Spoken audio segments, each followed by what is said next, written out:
Hello friends, നമുക്ക് ഓണസദ്യയിലെ മുൻനിരയിൽ തന്നെ കാണുന്ന ഒരാളാണല്ലോ നാരങ്ങാക്കറി, അല്ലേ? ചുവന്ന കളറുള്ള നാരങ്ങാക്കറി.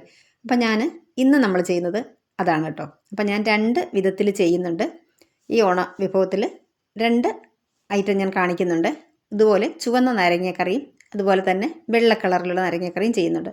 അപ്പോൾ ഞാൻ ഇഞ്ചിക്കറി ചെയ്ത സമയത്ത് പറഞ്ഞിട്ടുണ്ടായിരുന്നു, തോന്നുന്നു ഏതോ ഒരു വീഡിയോയിൽ ഞാൻ പറഞ്ഞിട്ടുണ്ട്, എനിക്ക് നാരങ്ങ കിട്ടിയിട്ടുണ്ടായില്ല, നാരങ്ങ വന്നു തുടങ്ങിയില്ല എന്ന് പറഞ്ഞിട്ടുണ്ടായിരുന്നു.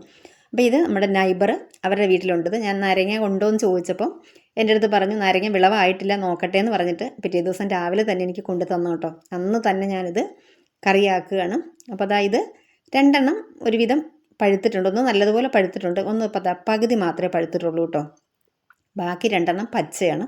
അപ്പോൾ ഞാൻ ഈ പഴുത്ത രണ്ടെണ്ണം എടുത്തിട്ട് ഇതുപോലെ ഇന്നിപ്പോൾ കറി വയ്ക്കും. മറ്റത് നമുക്ക് വെള്ള കളറിൽ കറി ചെയ്യാനായിട്ടുള്ളതാണ് കേട്ടോ. അപ്പോൾ ഇന്ന് നമുക്കിത് ചുവന്ന കറി ചെയ്തു തുടങ്ങാം. ഇനി നമുക്ക് ഇതൊന്ന് ചെത്തിയിട്ട് ഇതിൻ്റെ തോലൊക്കെ ഒന്ന് കളഞ്ഞിട്ട് നല്ലതുപോലെ ചെറിയ കഷ്ണമാക്കി എടുക്കാം.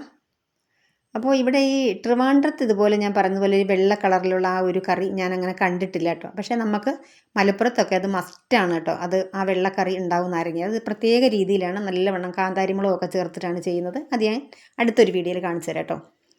അപ്പോൾ അതേ നമ്മൾ നാരങ്ങ രണ്ടും ചെത്തി എടുത്തിട്ട് ചെറിയൊരു കേട് പോലെ, അത് വലിയ കേടില്ല കേട്ടോ, അത് നമ്മൾ കട്ട് ചെയ്യുമ്പോൾ നമുക്ക് കാണാൻ പറ്റുന്നുണ്ട്. ഇനി നമുക്ക് കട്ട് ചെയ്ത ഈ തോല് കളഞ്ഞെടുത്തിട്ടുള്ള ഈ നാരങ്ങ നമുക്ക് ചെറുതായിട്ടൊന്ന് കട്ട് ചെയ്തെടുക്കാം.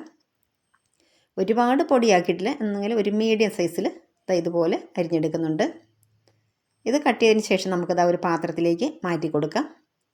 ഇനി നമുക്കിതിലേക്ക് ആവശ്യമുള്ള പച്ചമുളകും വെളുത്തുള്ളിയൊക്കെയാണ് ഞാൻ എടുത്ത് വെച്ചിട്ടുള്ളത്. ഇത് കട്ട് ചെയ്തതിന് ശേഷം ഇതിലേക്ക് ഒരു ടീസ്പൂണോളം ഉപ്പ് ചേർത്ത് കൊടുത്തു. ഇനി കായപ്പൊടി ചേർത്ത് കൊടുക്കണം. ഈ കായപ്പൊടിയുടെ ഈ ഹോളുണ്ടല്ലോ, ഞാനൊരു പപ്പടം കുത്തിയുണ്ട് ചെറുതായിട്ടൊന്ന് ഹോളിട്ട് കൊടുത്തു. അല്ലാതെ അത് ഫുള്ളായിട്ട് അകത്ത് കാണുന്ന ആ ഒരു വട്ടം ഫുള്ളായിട്ട് നമ്മൾ ഓപ്പൺ ആക്കിയിട്ടുണ്ടെങ്കിൽ നമ്മൾ കറിക്ക് ചേർക്കുന്ന സമയത്ത് സ്റ്റൗവിലിരിക്കുന്ന സമയത്ത് ആവി അടിച്ചിട്ട് ഇത് കട്ടയായി പോകുന്നുണ്ട്. ഇങ്ങനെ ചെയ്ത് കഴിഞ്ഞാൽ ചെറിയ ഹോളല്ലേ, ഇങ്ങനെ കട്ട പിടിക്കില്ല. അതുകൊണ്ട് ഞാൻ ഇങ്ങനെ ചെയ്ത് നമുക്ക് അടച്ച് വെക്കുകയും ചെയ്യാം. കായപ്പൊടി ഉപ്പും ചേർത്ത് കൊടുത്തിട്ട് നല്ലതുപോലെ ഞാനതൊന്ന് മിക്സ് ചെയ്ത് വെച്ചിട്ടുണ്ട്. അതവിടെ ഇരിക്കട്ടെ. ഇനി നമുക്ക് ഇതിലേക്ക് ആവശ്യത്തിനുള്ള പച്ചമുളക് എടുക്കാം. ഞാൻ 4 പച്ചമുളക് എടുക്കുന്നുണ്ട്. ഇത് ഒരുപാട് വിളഞ്ഞു പോകാത്ത മുളക് ഞാൻ നമ്മുടെ മുളകിൽ നിന്ന് പറിച്ചെടുത്താണ് കേട്ടോ. ഇത് നല്ല എരിവുള്ളതാണ്, അതുകൊണ്ട് ഞാൻ ഒരുപാട് ഇത് മൂക്കാനായിട്ട് നിർത്തിയില്ല, അതിന് മുമ്പ് തന്നെ പറിച്ചെടുത്തിട്ടുണ്ടായിരുന്നു കേട്ടോ. ഇനി ഇത് വെളുത്തുള്ളി, ഇത്രയും വെളുത്തുള്ളി വേണം ഇതിലേക്ക്. വെളുത്തുള്ളി ഞാൻ കനം കുറച്ചിട്ടാണ് അരിഞ്ഞെടുക്കുന്നത്. ഇത്രയുണ്ട്.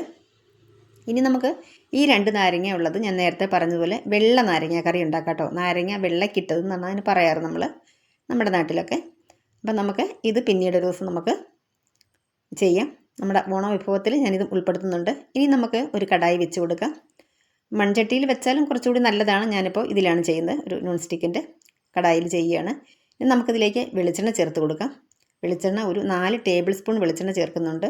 ഇതിലൊക്കെ വെളിച്ചെണ്ണ കുറച്ചധികം നമ്മൾ ചേർത്തിട്ടുണ്ടെങ്കിൽ ഇത് കുറച്ച് നാൾ കേടാകാതെ ഇരിക്കും. അതുപോലെ തന്നെ ഞാനിതിൽ വെളിച്ചെണ്ണയാണ്, സൺഫ്ലവർ ഓയിലല്ല കേട്ടോ ചേർക്കുന്നത്.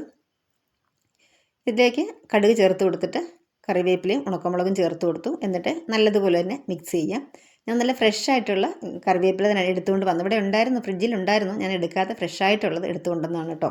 അപ്പോൾ നല്ലൊരു സ്മെല്ലൊക്കെ കൂടുതലായിരിക്കുമല്ലോ. പിന്നെ ഞാൻ അരിഞ്ഞ് വെളുത്തുള്ളി ചേർത്ത് കൊടുത്തു. പിന്നെ നമ്മൾ അരിഞ്ഞെടുത്തിട്ടുള്ള പച്ചമുളക് ചേർത്ത് കൊടുത്തു. നല്ലതുപോലെ ഇതൊന്ന് ഫ്രൈ ആയി വരട്ടെ. അങ്ങോട്ട് ബ്രൗൺ കളർ ആകണ്ട, എങ്കിലും വെളുത്തുള്ളി നല്ലതുപോലെ ഒന്ന് വെന്ത് വരണം ഇതിൽ കിടന്നിട്ട്. ഒരു ലൈറ്റ് ബ്രൗൺ ആകുമ്പോഴത്തേക്ക് നമുക്കത് നിർത്താം. നന്നായിട്ട് തന്നെ മിക്സ് ചെയ്ത് കൊടുക്കാം. നല്ലതുപോലെ ഇത് എല്ലാ ഭാഗവും എല്ലാം നല്ലതുപോലെ ഇളക്ക് കിട്ടിയിട്ട് നല്ലതുപോലെ തന്നെ ഒന്ന് ഫ്രൈ ആയി വരട്ടെ. ഗോൾഡൻ കളർ ആകണ്ട, ഇളക്കി കൊടുത്തുകൊണ്ട് തന്നെ ഇരിക്കാം. നമുക്ക് മീഡിയം ഫ്ലെയിമിലാണ് ഞാൻ വെച്ചിട്ടുള്ളത്. വെളുത്തുള്ളിയൊക്കെ ചേർന്നതിന് ശേഷം നമ്മൾ സിമ്മിലാക്കിയിട്ടുണ്ടെങ്കിൽ നല്ല രീതിയിൽ അതൊന്ന് ഫ്രൈ ആയി കിട്ടില്ല. നമുക്ക് ഹൈയിലാക്കിയാലും പെട്ടെന്ന് തന്നെ കരിഞ്ഞു പോകും. ഈ പാനെന്ന് പറയുന്നത്, കടായി എന്ന് പറയുന്നത് ഒരുപാട് അങ്ങോട്ട് ചൂട് ഉണ്ടാവില്ല, പെട്ടെന്ന് തന്നെ അങ്ങ് തണുത്തു പോകും നമ്മൾ സ്റ്റൗവ് സിമ്മിലാക്കി കഴിഞ്ഞാൽ. ഇപ്പോഴത്തെ ഈ ഒരു രീതിയിൽ മതി കേട്ടോ. ഇത്രയും മതി, നല്ല പാകത്തിന് നമുക്ക് ഇതായി വന്നിട്ടുണ്ട്. ഇനി നമ്മൾ കട്ട് ചെയ്ത് ഉപ്പ് ഇട്ട് വെച്ചിരിക്കുന്ന നാരങ്ങ ഇതിലേക്ക് ചേർത്ത് കൊടുക്കാം. നാരങ്ങ ചേർത്തിട്ട് നല്ലതുപോലെ നമുക്കിത് മിക്സ് ചെയ്ത് കൊടുക്കാം.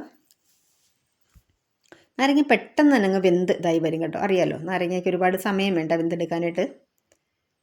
നന്നായിട്ട് നമുക്ക് ഇളക്കി കൊടുക്കാം. ഫ്ലെയിം ഞാൻ സിമ്മിൽ തന്നെയാണ് ഇപ്പോൾ വെച്ചിട്ടുള്ളത്, സിമ്മിലേക്ക് ആക്കിയിട്ടുണ്ട് ഞാൻ. ഇനി ഇതൊന്ന് കൂട്ടി വെച്ച് കൊടുത്തിട്ട് നമുക്ക് അടച്ചു വെച്ച് കൊടുക്കാം. ഇപ്പോൾ ഈ സമയം നാരങ്ങ ചേർത്തതിന് ശേഷം ഞാൻ ഇളക്കി ഒന്നും കൂടെ കയ്യിൽ വെച്ചിട്ടാണ് സിമ്മിലോട്ട് മാറ്റിയിട്ടുള്ളത്. അപ്പോൾ ഒരു മിനിറ്റ് ഒന്ന് അടച്ചു വെച്ചിട്ട് വീണ്ടും ഞാൻ തുറന്നിട്ട് ഒന്ന് ഇളക്കി കൊടുക്കുന്നുണ്ട്. ഒന്നുകൂടി നമുക്ക് അടച്ചു വെച്ച് കൊടുക്കാം. അപ്പോൾ ഇതാ സിമ്മിലാണ് ഫ്ലെയിം ഇരിക്കുന്നത്. ഒന്നുകൂടെ അടച്ചു വെച്ചിട്ട് നമുക്കൊന്ന് തുറന്നു നോക്കാം. ഇപ്പോൾ ഇവിടെ റെഡി ആയിട്ടുണ്ട് നാരങ്ങ. ഏകദേശം ഒന്ന് വാടി വന്നിട്ടുണ്ട്. ഇനി നമുക്കിതിലേക്ക് 1/2 ടീസ്പൂൺ മഞ്ഞൾപ്പൊടി, 1/2 ടീസ്പൂൺ മല്ലിപ്പൊടി, 1/2 ടീസ്പൂൺ എരിവുള്ള മുളക് പൊടി, 2 ടീസ്പൂൺ കാശ്മീരി മുളക് പൊടിയും ചേർത്ത് കൊടുക്കുന്നുണ്ട്. എന്നിട്ട് നന്നായിട്ട് നമുക്കിത് മിക്സ് ചെയ്യാം.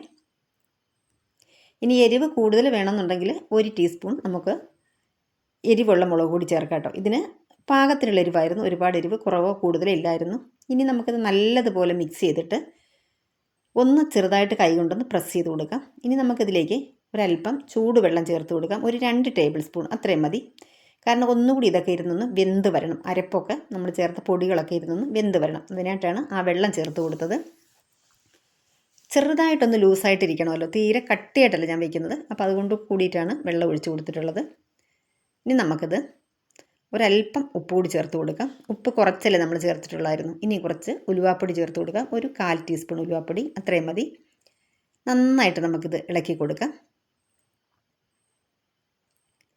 അപ്പോൾ നമ്മുടെ വീഡിയോസൊക്കെ എല്ലാവർക്കും ഇഷ്ടപ്പെടുന്നു വിശ്വസിക്കുന്നു. ഇഷ്ടപ്പെട്ടിട്ടുണ്ടെങ്കിൽ നമ്മുടെ ചാനൽ സബ്സ്ക്രൈബ് ചെയ്ത് സപ്പോർട്ട് ചെയ്യാനായിട്ട് മറന്നു പോകരുത്. ഇളക്കി കൊടുത്തിനെ ഒന്നുകൂടി അടച്ചു വെച്ച് കൊടുത്തിട്ടുണ്ട്.